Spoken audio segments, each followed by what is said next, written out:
I got a question for you, and it's simple. Where are you going? I mean, this is what life looks like. It's empty roads.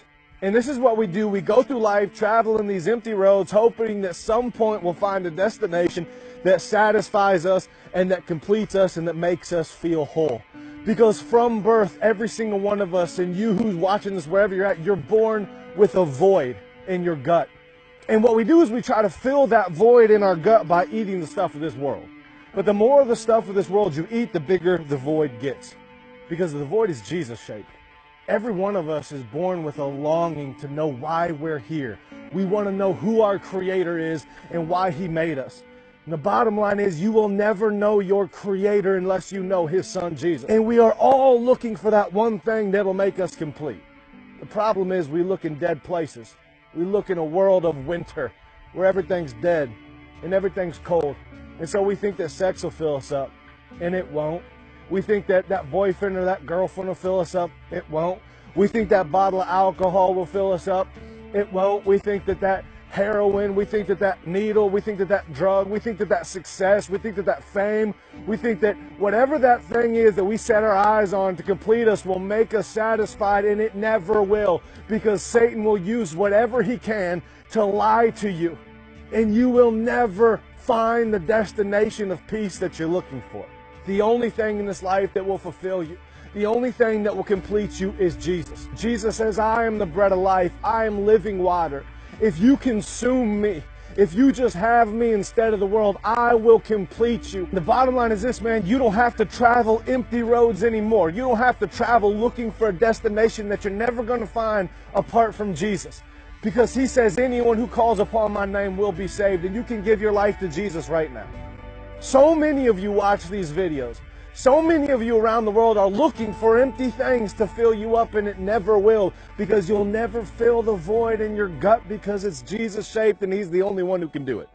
But He can do it right now. Just as sure as I'm standing here, one day you're going to meet Jesus, and He's going to look you right in the eyes, and you're going to hear that voice of God spoken into your ears. And what's He going to say to you? Is He going to say, depart from me, I never knew you, because you traveled throughout your life down empty roads, eating empty things in an empty world, and you neglected a relationship with me? Or is He going to say, well done, my good and faithful servant, because you gave me the life that was mine in the first place? Because make no mistake about it, it's not your life, it's Christ's life, because He purchased it on the cross when He bled and died for you. I had a friend that I went to high school with, and that friend went down a different road than what I went down. But at some point along that empty road that he was walking of drugs and alcohol and everything that this world has to offer, he had an encounter with Jesus. And Jesus was beckoning him to follow me. And I remember sitting with him at a birthday party and him telling me, man, I feel like Jesus has something for my life and He's calling me. And I said, I know that He does, and I know that He's calling you, and what He wants is for you to sell out and give Him everything. And he said, yeah, I think I'm going to do that. It was just a couple of months ago that that friend overdosed and lost his life. You see, you're not promised tomorrow. You're not promised next month, and you're not promised next year. And Jesus isn't saying stop walking empty roads and follow me tomorrow. He's saying stop walking empty roads and living for empty things and follow me today. Jesus wants your life right now. And if you want to stop living in a dead world, eating dead things, and living for stuff that will never complete you, then give your life to Jesus and live for something greater, and allow Him to put purpose on your life and to radically change you forever. You don't have to be average. You can live a life that brings God glory, and you can live a life that has meaning. But it starts with you, because make no mistake about it, it's not your life, it's Christ's life, because He purchased it on the cross when He bled and died for you. What's He going to say to you on that final day? Because it's not enough to stand before Jesus and say, you know what, Jesus, I traveled those empty roads. I had a lot of fun.